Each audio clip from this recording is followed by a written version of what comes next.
Bluestone. I'm the Dean of the School of Public Policy and Urban Affairs and Director of the Dukakis Center for Urban and Regional Policy. And Professor Bill Dickens and I are going to be your hosts for this, the 5th semester of Northeastern's Open Classroom. As I think you all know, we're going big time. We looked at last semester the city, and we focused a lot on the issues, kind of the micro issues of individual cities. The semester before that, Professor Kathy Minahan, former president and CEO of the Boston Federal Reserve Bank, and I did an open classroom devoted to the question of economic growth and social justice. But much of that focused on the domestic scene here in the United States. And the semester before that, in the fall of '08, for those of you who were with us, Professor Michael Dukakis of Northeastern University and Bob Culver of Mass Development and I hosted the open classroom devoted to new policies for policy options for the new president, which we began before the election of Barack Obama and ended in December after his historic election. And the very first one, we also devoted to the 21st century when Paul Grogan, the president of the Boston Foundation, and I hosted the first open classroom in the spring of 2008, again on the city. But this semester we're going to be taking a look, as I said, at the biggest issue we possibly could. We're going to be taking a look at globalization. And when we first developed this course, this open classroom, I thought a good title would be Globalization, colon. That's it. Globalization, colon. Because we all today talk about how the world has changed, how the world has gotten smaller, how the world has gotten flatter, and yet we really don't fully understand, I don't think anyone does, for good reasons, because it's so complex, what all the dimensions of globalization are. As we developed this course, and in fact we're still developing small pieces of it, we decided to focus on 3 issues. International economy, which we'll begin tonight in the second half of the introduction, then international security, and then finally we're going to look at a whole set of questions about culture. Indeed, in a few minutes, I will introduce what many of these open classrooms on Wednesday nights will be like, and some of the guests we have. But let me begin by kind of setting the stage in the broadest terms possible. And recently I had a chance to read a magnificent book by an Orthodox rabbi named Jonathan Sachs, who in 2002 published a book called The Dignity of Difference: How to Avoid the Clash of Civilizations. And in his introduction, Jonathan Sachs raises, I think, some of the critical issues that we want to bring up over and over again, whether we're talking about the economy, or we're talking about security, or we're talking about film, or music, or for that matter, sports. He says, globalization raises vast, even protean issues, too complex perhaps for any single mind or group to conceptualize, let alone confront in practice. Global phenomena undermine our sense of moral responsibility. Global phenomena, he says, undermines our sense of moral responsibility. What do you mean by that? He said, in the past it was relatively easy to identify who was doing what to whom. It is no longer so. The global market moves in response to billions of transactions. Nation-states have ever less power to shape developments in the economy, the political arena, and the environment. He then poses the debate around globalization around a number of authors who have become quite famous, if not infamous. Francis Fukuyama, in his book on the End of History, suggested a very benign future. Fukuyama writes, economics had proved more powerful than politics.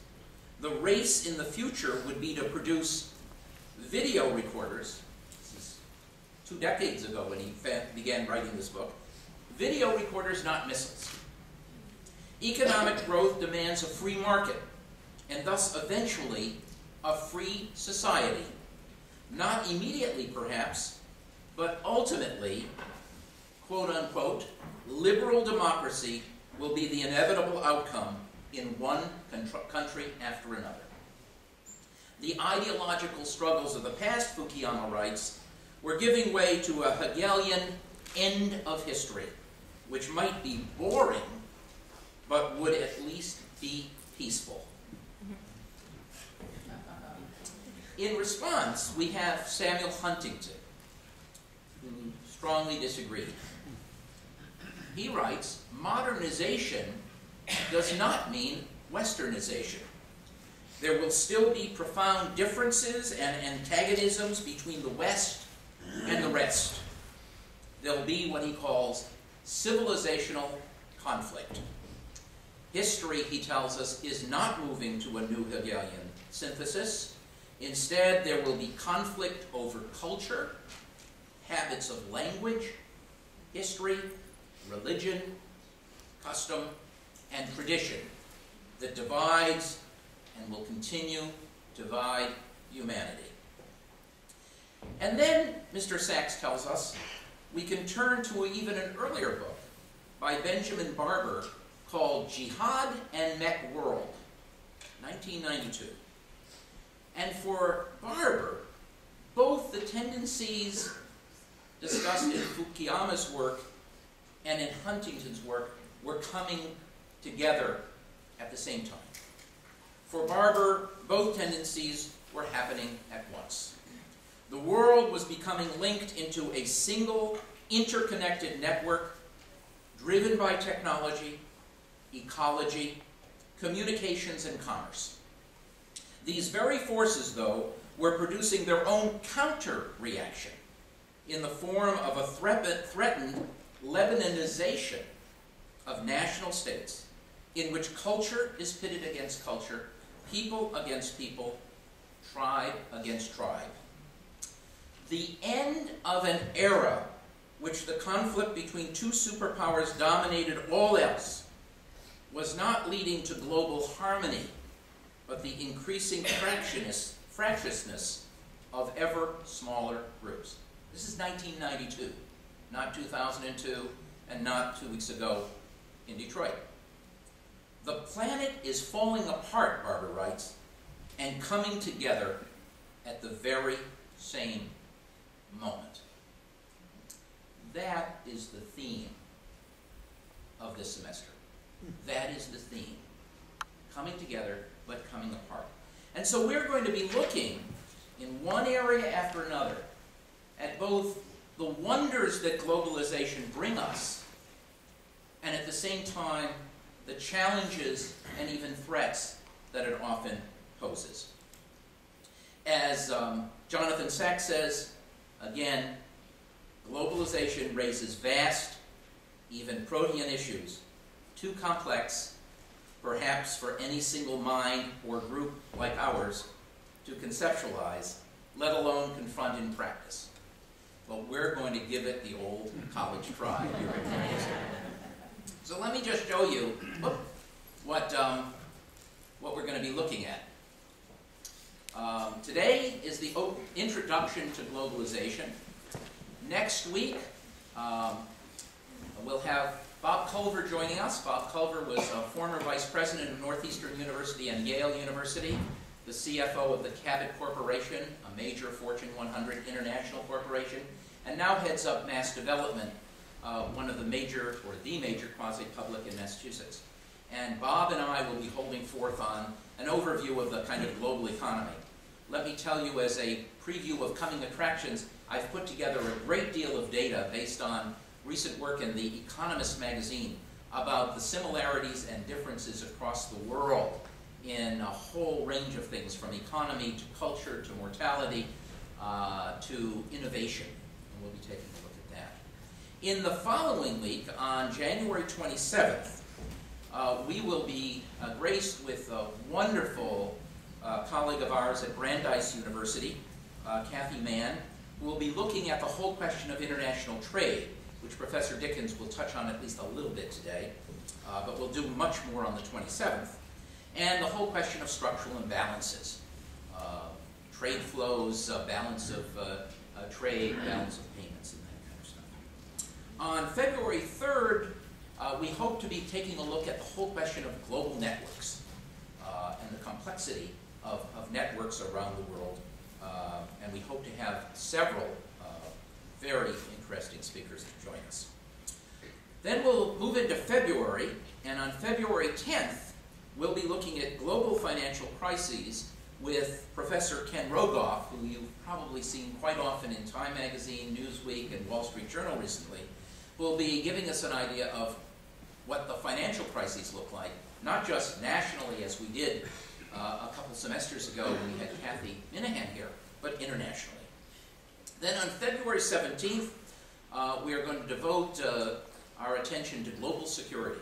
We're going to be looking at what does the world look like in the kind of post-Cold War era. We'll be looking at a lot of trouble spots in the world, which we'll then focus on much more in sessions after that. On February 24th, we're very fortunate to have Emily Green, the CEO of the Yankee Group, which does global communications, to look at the whole question of communications and how that has had a great impact on the world. March 3rd, we're on spring break, so we won't have a class here, but we'll come back on March 10th, and we'll be taking a look at the Middle East with our colleague here at Northeastern, Dennis Sullivan, an expert on the Middle East, and we'll be looking at that crisis because of its great importance to the rest of the world. Then on March 17th, one of what I think may be the most extraordinary times we'll have focusing on Iraq and Afghanistan. And we have two guests that night, one who will be returning to the open classroom, one who is new. The new one is Andrew Basevich. Andrew is a professor at Boston University, a West Point grad, and an expert on Afghanistan, and you may have heard him often on National Public Radio and national television because he is a critic of our policy in Afghanistan. He has an alternative view of what we should be doing, and I think a fascinating one. We also hope to be having with us Steve Kinzer, former chief foreign correspondent for the New York Times, who will be joining us and who has written, I think now, 4 different books on Iran, Iraq, and Afghanistan. And again, based on what he did for us a year ago, fascinating return of Steve Kinzer here. Then on March 24th, another spectacular evening where we're going to look at the whole question of global development with Professor Danny Roderick of Harvard, where we'll look at the developing world and the developed world. And then, for the last part of the semester, we switch from international economy and international security to culture. And we'll begin with looking at global music, particularly looking at jazz. And our main speaker that night will be Robert Blumenthal. Bob is the music editor of the Boston Globe and an expert on jazz. And we also hope to have Tony DeRitis from our own chair of our music department, and a special guest who I can't tell you about now, but you all know this musician. On April 7th, we go from music to architecture. Global architecture, we have Peter Vanderbarker joining us. Peter is probably the foremost architecture photographer in the world, as well as Robert Campbell, the architecture editor of the Boston Globe, and an expert on architecture. The two of them have been speaking all over the country, indeed all over the world, and will be gracing us. And George Thrush, the chair of our School of Architecture, will be moderating that session. We then hope, although this is not finalized, to look at either global religion or global film. The Boston International Film Festival is being held that week, and we hope to have a portion of that film festival here for you. And then finally, on the last day of class, April 21st, we're going to be looking at the question of global sports. The Patriots playing in London, the NBA having about 1/3 of its current professional basketball players being foreign-born, and we have invitations to a couple people whose names you know well. We hope to have Robert Kraft of the Pats and Steve Pagliuca of the Celtics here. So that is the semester, from international economy to international security to culture. Finally, before I introduce our first speaker tonight, I want to ask you to think about Haiti. As you know, yesterday Haiti was hit with a horrendous earthquake of a magnitude 7. There's been terrible death and injury and destruction. And there are groups all over Boston and nationwide who are raising funds to help in the relief effort. And we hope when you go home from here, you will think of not only globalization as something you study, but something that you're part of. And helping our Haitian brothers and sisters is one way to do that. Certainly Partners in Health is one way that you can help. Paul Farmer is the director of that. Another group that has put this together is our friends over at, the Match School. What did I do here?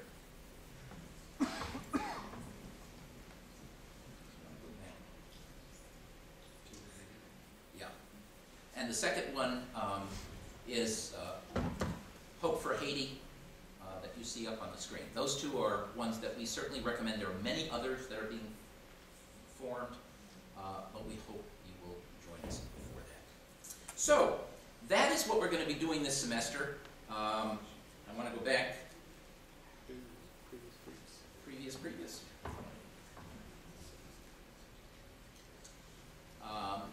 That is what we're going to be doing this semester. But we're going to start with, I think, a very, very special guest this evening. President Joseph Aoun is the president of Northeastern University. Those of us on the faculty and students, we know him well. For those of you who have not met him before, this is your chance to do it. Joseph was born in Lebanon. He was educated in Paris, and then he received his PhD from MIT in linguistics, taught at University of Massachusetts at Amherst before decamping to the University of Southern California, where he was there for many years, and then a very great group of trustees and faculty attracted Joseph to Northeastern 3.5 years ago. And he has led this university, and this year is leading us, as he has since the day he arrived, into thinking about Northeastern as not simply the university that once served Boston, nor the university that serves the Commonwealth, but a university that serves the nation and even more so serves the globe. And so we will begin with President Aoun with remarks on globalization, as well as taking a look at the impact and the role of higher education in the new global economy. President Aoun.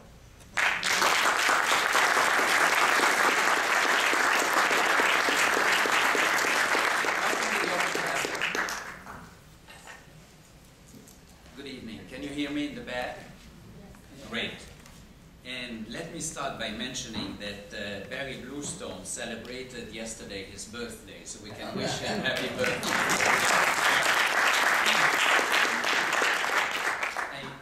I'm glad to be here. It's a privilege to be with my colleagues.